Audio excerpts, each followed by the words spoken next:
The first Imbrin wasn't a woman who could turn herself into a bird, but a bird who could turn herself into a woman. She was born into a family of goshawks, fierce hunters who didn't appreciate their sister's habit of becoming a fleshy, earthbound creature at unpredictable times, her sudden changes in size toppling them out of their nest, and her odd, babbling speech spoiling their hunts. Her father gave her the name Emin, which in the shrill language of goshawks meant strange one, and she felt the lonely burden of that strangeness from the time she was old enough to hold up her head. Goshawks are territorial and proud, and love nothing more than a good bloody fight. Emin was no different, and when a turf war erupted between their family and a band of harriers, she fought bravely, determined to prove she was every bit the goshawk her brothers were. They were outnumbered by the larger, stronger birds, but even when his children began to die in the skirmishes, Emin's father would not admit defeat. In the end, they repelled the harriers, but Emin was wounded and all her siblings but one were killed.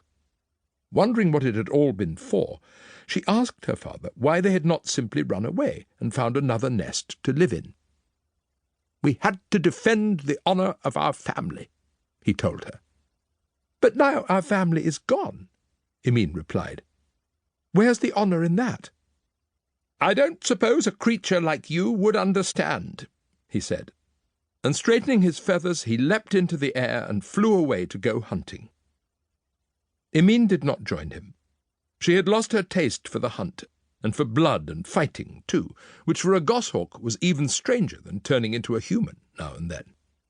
Perhaps she was never meant to be a hawk, she thought, as she winged down to the forest floor and landed on human legs. Perhaps she was born in the wrong body. Emin wandered for a long time. She lingered around human settlements, studying them from the safety of treetops. Because she had stopped hunting, it was hunger that gave her the nerve to finally walk into a village and sneak bites of their food. Roasted corn put out for chickens, pies left to cool on windowsills, unwatched pots of soup, and she found she had a taste for it. She learned some human language so that she could talk to them, and discovered that she enjoyed their company even more than their food. She liked the way they laughed and sang, and showed one another love. So she chose a village at random, and went to live there. A kindly old man let her stay in his barn, and his wife taught Emin to sew, so she would have a trade.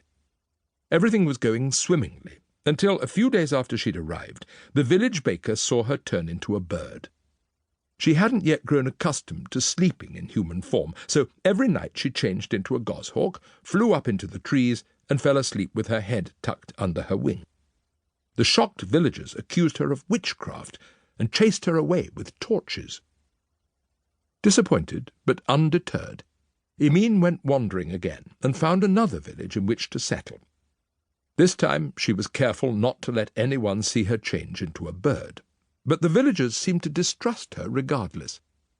To most people, Emin had a strange way about her. She had been raised by hawks, after all, and it wasn't long before she was chased from this new village too.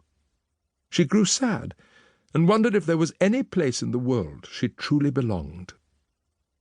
One morning, on the verge of despair, she lay watching the sun rise in a forest glade. It was a spectacle of such transcendent beauty that it made her forget her troubles for a moment, and when it was over, she wished desperately to see it once more. In an instant, the sky went dark, and the dawn broke all over again, and she suddenly realized she had a talent other than her ability to change form. She could make small moments repeat themselves.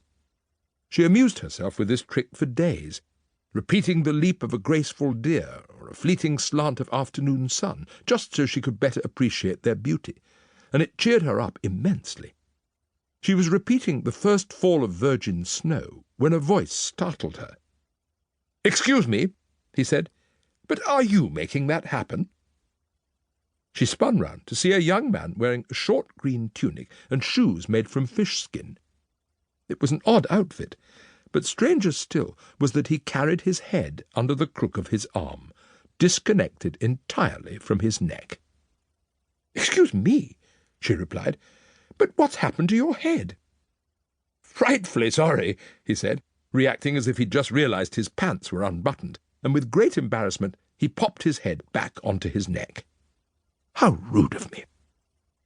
He said his name was Engelbert, and as she had nowhere else to go, he invited her back to his camp. It was a ragged settlement of tents and open cook fires, and the few dozen people who lived there were every bit as strange as Engelbert. They were so strange, in fact, that most of them had been chased out of other villages, just like Emine. They welcomed her even after she showed them how she could turn herself into a hawk, and in turn they showed her some of the unusual talents they possessed. It seemed she was not alone in the world. Perhaps, she thought, there was a place for her after all. These were, of course, the early peculiars of Britain, and what Emine didn't realize was that she had joined them during one of the darkest periods in their history. There had been a time when peculiars were accepted, even revered, by normal people with whom they mixed easily. But an age of ignorance had dawned of late, and normals had grown suspicious of them.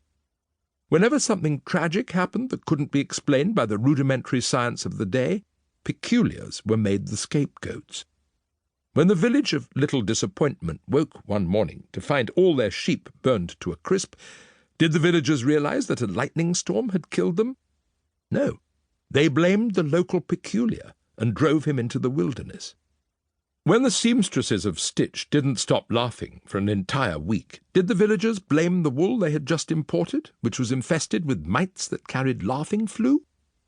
Of course not. They pinned it on a pair of peculiar sisters and hanged them.